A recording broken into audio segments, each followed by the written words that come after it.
Hello aspirants, welcome back to VIPS academy. నేను మీ Ashok. So మనకి యుఎస్లో ట్రంప్ రాకతో చాలా చేంజెస్ అనేది మనం చూస్తున్నాము. సో రీసెంట్గా మనకి సిటిజన్షిప్ గురించి, యుఎస్లో సిటిజన్షిప్ దాని గురించి న్యూస్ చూసాము. దాని తర్వాత మళ్ళీ ఇల్లీగల్ ఇమిగ్రెంట్స్ కోసం వాళ్ళు ఒక మ్యాసివ్ డిపోర్టేషన్ ఆపరేషన్ అనేది కండక్ట్ చేయడం జరిగింది. సో దట్ అక్కడ ఉన్న ఇండియన్స్ కూడా చాలా ఎఫెక్ట్ అవుతుంది. అండ్ ఇండియన్స్ అక్కడికి వెళ్ళి చదువుకోవడానికి వెళ్ళిన వాళ్ళు పార్ట్ టైం జాబ్స్ చేసుకోవడానికి కూడా ఆ, చాలా కష్టమైన సిచ్యువేషన్స్ అని చెప్పుకోవాలి. సో దాంతోపాటుగా మనకి ఇవాళ న్యూస్ చూసుకున్నట్లయితే ఈ చైనా డెవలప్ చేసిన డీప్ సీక్ అని ఏదైతే ఉందో, which is a competitor for ChatGPT అని చెప్పుకోవచ్చు. సో యుఎస్ వాళ్ళు some billions of dollars invest చేసి తయారు చేసిన చాట్ జీపీటీకి వాళ్ళు అతి తక్కువ ఇన్వెస్ట్మెంట్తో ఈ డీప్ సీక్ వచ్చి అది యాపిల్ స్టోర్లో టాప్లో ఉండడము, ఇవన్నీ కూడా మనం చూస్తున్నాము. దానివల్ల మనకి టెక్ కంపెనీస్ బిగ్ టెక్ కంపెనీస్కి మనకి చాలా లాసెస్ చూసాం. ఫర్ ఎగ్జాంపుల్ ఎన్విడియా లాంటి కంపెనీకి some billions of dollars loss అనేది చూసాము. So this is an era of artificial intelligence అండి. సో మనకి చాట్ జీపీటీకి కాంపిటీషన్గా మనకి అక్కడ చైనా వాళ్ళు డెవలప్ చేసిన డీప్ సీక్ అని ఏదైతే ఉందో అది ఒక కాంపిటీషన్. సో మనకి ఒక ఏఐ వరల్డ్లో ఉన్న మనం అందరం కూడా artificial intelligence versus artificial intelligence other కంట్రీస్కి మధ్యలో జరుగుతున్న ఒక యుద్ధం లాగా అనుకోవచ్చు. మా దగ్గర టెక్నాలజీని మేము ప్రూవ్ చేసుకుంటాం అనుకుంటే ఇంకొక కంట్రీ వచ్చి మేము ఇంకా అతి తక్కువ ఖర్చుతో మేము ఇంకా బెటర్ టెక్నాలజీని మేము ప్రజల ముందుకు తీసుకురావచ్చు అని చెప్పేసి అలా ఒక వార్ అనేది చూస్తున్నాం. ఇలాంటి సిచ్యువేషన్స్లో మనకి జాబ్స్ వస్తాయా అనుకోవడం అనేది, అంటే మెయిన్గా ఐటీ సెక్టర్లో మనకి జాబ్స్ ఉంటాయి అని చెప్పుకోవడం కొద్దిగా కష్టమే అండి. ఉన్న ఎవరైతే ఉన్న పీపుల్ ఎవరైతే జాబ్ చేస్తున్నారో వాళ్ళ జాబ్స్కే గ్యారంటీ లేదు, ఉంచుతారు పీకుతారు అని చెప్పేసి. సో వన్స్ మనకి ఏఐ కంప్లీట్గా డామినేట్ చేస్తుంది అనుకున్నప్పుడు there will be no more jobs అండి. ఓకేనా. మనకి ఎక్కడైతే జాబ్స్కి ఆపర్చునిటీ ఉందో, ఇప్పుడు ఫర్ ఎగ్జాంపుల్ నేను ఒక కంపెనీ ఎక్స్ అనే ఒక కంపెనీని ఎస్టాబ్లిష్ చేశాను. ఇనిషియల్గా నాకు ఒక 1,00,000 మంది ఆ, పని చేసే వాళ్ళు కావాలి కాబట్టి నేను ఒక 1 lakh పీపుల్ని హైర్ చేసుకున్నాను. త్రూ డిఫరెంట్ కాలేజెస్కి వెళ్ళో ఏదో ఒకటి చేసి హైర్ చేసుకున్నాను. ఇప్పుడు ఆర్టిఫిషియల్ ఇంటెలిజెన్స్ వచ్చేసి ఆ 1,00,000 మంది చేసే పని నేను నీకు జస్ట్ నాకు చాలా తక్కువ అమౌంట్ నువ్వు పే చేస్తే వాళ్ళందరూ చేసే పని నేను నీకు చేసి పెడతాను అనుకుంటే ఈ 1,00,000 మందితో మనకి అవసరం ఉండదు కదండి.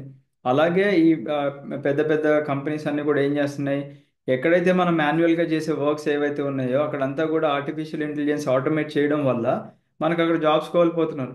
అలా జాబ్స్ కోల్పోవడం వల్ల మనకి ఇంకొక పక్క కొత్త రెసిషన్ నడుస్తున్న టైంలో కొత్తగా జాబ్ ఆపర్చునిటీస్ కూడా ఎక్కడ మనకి లేవు. అంటే ఎక్కడ కూడా మనకి ఓపెనింగ్స్ పెట్టేసి అంత స్కోప్ లేదు. నిన్న ఇక్కడ చూసామండి మనకి, ఐ థింక్ బెంగళూరులో అనుకుంటాను, సమ్ 300 అరౌండ్ పోస్టులకి ఒక రోడ్డు మీద దాదాపుగా ఒక 1-2 కిలోమీటర్స్ లైన్ కట్టేశారు, ఒక 3,000+ మెంబర్స్ అందరు కూడా జాబ్ అప్లికేషన్ కోసం అని చెప్పేసి. సో చాలా క్రిటికల్ సిచ్యువేషన్స్ ఉన్నాయి మనకి కంట్రీలో చూసుకున్నట్లయితే. సో బెటర్ మీ దగ్గర స్కిల్ ఉంది అనుకుంటే దాన్ని ఎలా యూజ్ చేసుకోవాలనే దాని మీద మీరు ఇన్వెస్ట్ చేస్తే టైం బెటర్ అండి. మనకి అంటే ఒకటి రాదు అని తెలిసిన దాని తర్వాత కూడా మనం దాని వెనకాల వెళ్దాం అనుకుంటే ఇప్పుడు కొద్దిగా యూజ్లెస్ అని చెప్పుకోవాలి. మీరు ఏఐకి ఇంకేదన్నా చేయగలరేమో ఒకసారి ట్రై చేయండి. ఏఐని డామినేట్ చేసేది ఇంకేమన్నా మీ దగ్గర స్కిల్ ఉంటే దాని మీద ఇన్వెస్ట్ చేయడానికి ట్రై చేయండి. అంతేగాని మళ్ళీ ఎప్పుడైనా ఓపెనింగ్ పడ్డప్పుడు చూద్దాము అనుకుంటే అదే ఐటీ కంపెనీస్లో ఫర్ ఎగ్జాంపుల్ ఒకప్పుడు ఫర్ ఎగ్జాంపుల్ ఒక జాబ్కి ఒక 100 మంది పోటీ పడుతున్నారు అనుకోండి. ఇప్పుడున్న సిచ్యువేషన్స్లో మీరే చూసుకుంటే ఎన్ని కాలేజెస్ నుంచి మన ఏపీ అండ్ తెలంగాణ నుంచి మనం చూసుకున్నట్లయితే చాలా కాలేజెస్ నుంచి మనకి గ్రాడ్యుయేషన్ అయి బయటకు వచ్చిన వాళ్ళు ఉన్నారు. ఆ, మనకి కోవిడ్ తర్వాత నుంచి రెసిషన్ నడుస్తూనే ఉంది. దాదాపుగా ఒక 4 years అయిపోయిందండి. 4 years నుంచి మనకి ల్యాక్స్ ఆఫ్ స్టూడెంట్స్ బయట ఖాళీగా ఉంటున్నారు. ఇప్పుడు ఒక్క మనకి ఏదన్నా ఫర్ ఎగ్జాంపుల్ ఒక కంపెనీలో ఒక 1000 పోస్టులు ఉన్నాయనుకుంటే పాత రోజుల్లాగా మనకి ఒక 2-3 వేల మంది వెళ్ళి దాంట్లో 1000 మంది సెలెక్ట్ అయ్యేలా లేదు సిచ్యువేషన్స్. ఇప్పుడు 2-3 లక్షల మంది వెళ్ళినా కానీ ఆశ్చర్యం లేదనమాట. అంత డిమాండ్ అయితే ఉంది జాబ్స్కి, ఎందుకంటే అందరికీ డబ్బులు కావాలి బ్రతకడానికి. సో మీరు ఏం చేస్తారో అది కంప్లీట్గా మీ మీద డిపెండ్ అయి ఉంది. ఐ థింక్ మీరు అంటే ఏదైనా బిజినెస్ ప్లాన్ చేసుకుంటారో లేదా ఇంకేదైనా చేసుకుంటారో మీరు ఒకటే గుర్తుపెట్టుకోండి, గవర్నమెంట్ జాబ్కి ఉన్న క్రేజ్ మాత్రం ఎప్పటికీ కూడా మనకి తగ్గదన్నమాట.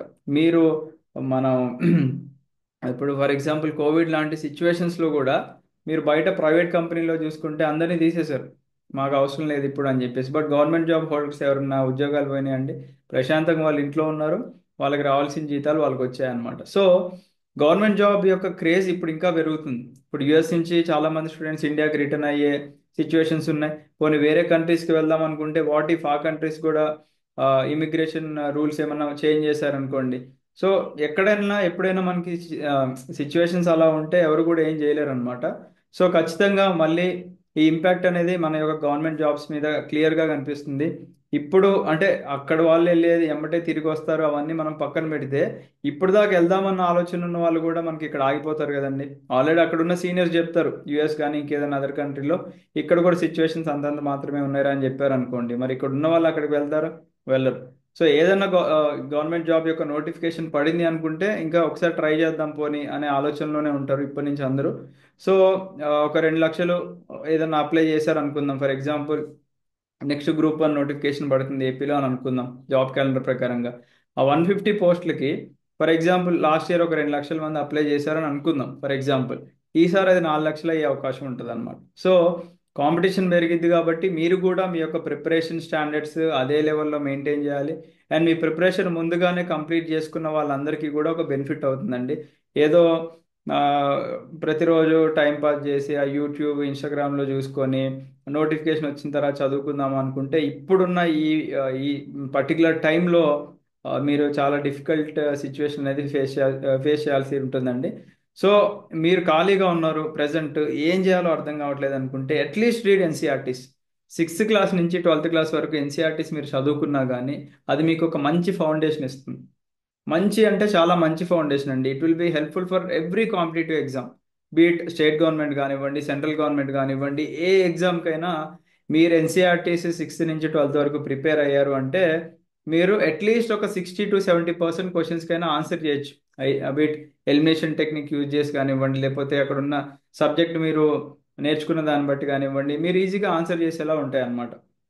సో ప్రిపరేషన్ స్టాండర్డ్స్ మీరు హైలో ఉంచుకోండి. యూపీఎస్సీ లెవెల్లో ప్రిపేర్ అయితే కానీ ఇప్పుడున్న డేస్లో మనం సర్వైవ్ అయ్యేలాగా లేము.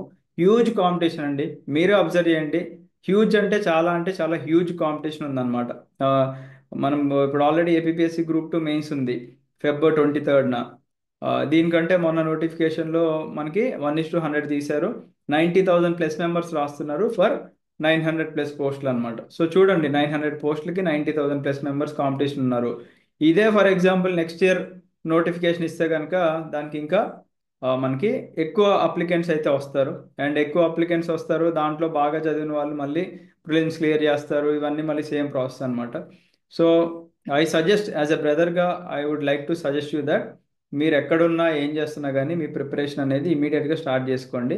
For example we have students from UK, Maldives నుంచి ఉన్నారు, యుఎస్ఏ నుంచి కూడా ఉన్నారండి. యూకే నుంచి ఐ థింక్ మరి పేరు చెప్పొచ్చో లేదో మళ్ళీ వాళ్ళకి ఇబ్బంది అవ్వచ్చేమో కానీ ఒక ఇద్దరు స్టూడెంట్స్ ఉన్నారు యూకే నుంచి, మన యూపీఎస్సీ బ్యాచ్ వాళ్ళు. వాళ్ళు ప్రశాంతంగా యూకే వెళ్ళి మేము ఇక్కడ ఏదో మాస్టర్ కోసం వెళ్ళాము అని కాకుండా వాళ్ళు అక్కడ మాస్టర్స్ చేసుకుంటూ మళ్ళీ మన కాంపిటేటివ్ ఎగ్జామ్స్కి ప్రిపేర్ అవుతున్నారు. అంటే మేము ఇక్కడ యూపీఎస్సీ ప్రిపరేషన్కి అక్కడి నుంచే వాళ్ళు టైం స్పెండ్ చేసుకొని మళ్ళీ ఇక్కడికి వచ్చాక ఇబ్బంది కాకోకుండా వాళ్ళ యొక్క ప్రిపరేషన్ని చేసుకుంటున్నారు అనమాట. In the same way other కంట్రీస్లో ఉన్న వాళ్ళు కూడా, అంటే ఏదో వందల వందల మంది అనట్లేదండి, there are few students like fingertips మీద లెక్క పెట్టచ్చు. ఇన్ కేస్ మీకు కావాలంటే నేను వాళ్ళతో మాట్లాడించడానికైనా రెడీగానే ఉన్నాను. But they are preparing. Other కంట్రీస్కి వెళ్ళి వాళ్ళకి ఏం అవసరం అండి, వాళ్ళు కూడా ఏదైనా పార్ట్ టైం జాబ్ చేసుకుంటూ హ్యాపీగా ఉండొచ్చు కదా. Why they are preparing for competitive exams in India అంటే there is a craze for our government examinations అనమాట. సో ఈ క్రేజ్ ఇంకా పెరగబోతోంది. సో ముందుగానే ఐఎమ్ వార్నింగ్ యూ, ఎవరైతే లైట్ తీసుకుంటారో మీ యొక్క ప్రిపరేషన్ స్టాండర్డ్స్ని, లేకపోతే మీరు కన్సిస్టెన్సీ మెయింటైన్ చేయరో మీకైతే ఖచ్చితంగా జాబ్స్ రావండి. Be serious. ఏది స్టార్ట్ చేసినా ఇమీడియట్గా స్టార్ట్ చేసుకోండి. ఇప్పుడు మళ్ళీ ఏపీ అండ్ తెలంగాణలో పడుతున్నాయి నోటిఫికేషన్. సింపుల్గా గవర్నమెంట్ జాబ్స్ అంటే మీ దగ్గరకు వచ్చి బాబు లే నిద్ర లేవు ప్రిపేర్ అవ్వు నేను నీకు జాబ్ ఇస్తున్నా అని చెప్పేసి మనకి ఎప్పుడు రావు. We need to grab it. అరే ఒక నోటిఫికేషన్ వస్తుంది, we have to go and grab it అనేలా ఉండాలి. They are like hot cakes. ఇట్లా కేక్ ఇట్లా రాగానే రక్మని నోట్లో పెట్టుకొని తినేసేయాలన్నమాట, అంత క్విక్గా అయిపోతుంది మనకి. సో ఆ, ఏపీలో మనకి గ్రూప్ 1 నోటిఫికేషన్ రాబోతుంది అని చెప్పి మన డ్రాఫ్ట్ క్యాలెండర్లో ఒక 150+ పోస్టులు ఉండే అవకాశం ఉందని మెన్షన్ చేశారు. అదృష్టం ఉంది అనుకుంటే మళ్ళీ గ్రూప్ 2 కూడా పడే అవకాశాలు ఉన్నాయి. ఇటు తెలంగాణలో ఒక 450 గ్రూప్ 1 పోస్టులు అండ్ అలాగే 600+ గ్రూప్ 2 పోస్టులు ఉంటాయని చెప్పేసి తెలంగాణలో కూడా మెన్షన్ చేశారు. కాబట్టి బోత్ స్టేట్స్ నుంచి బాగా క్రేజ్ ఉన్న ఎగ్జామినేషన్స్ ఈ రెండు కాబట్టి మంచిగా ట్రై చేయండి.